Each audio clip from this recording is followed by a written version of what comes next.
Inalis sa pwesto ni Pangulong Rodrigo Duterte sa Presidential Commission for the Urban Poor, Chairman Terry Ridon at mga commissioners na ahensya dahil sa sunod-sunod na biyahe sa ibang bansa gamit ang pondo ng gobyerno.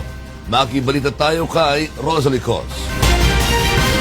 Mismo si Pangulong Rodrigo Duterte ang nagkumpirma na tinanggal na niya sa pwesto ang chairman ng Presidential Commission for the Urban Poor na si Terry Ridon at mga kasama nitong commissioners dahil sa junkets.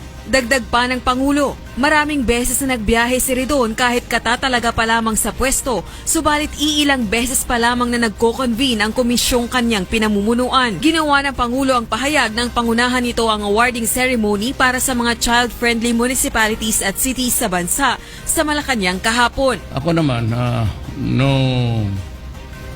personal reasons really to fire him except that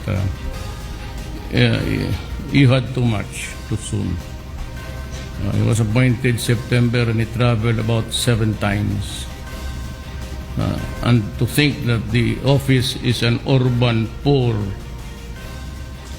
agency, I cannot understand why you have to be there at every powwow in the international scene.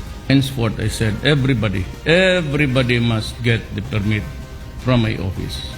Kaya naman nagbabala na rin ang Malacanang laban sa mga opisyal ng pamahalaang gumagamit sa pondo ng pamahalaan para sa mga personal na biyahe sa labas ng bansa.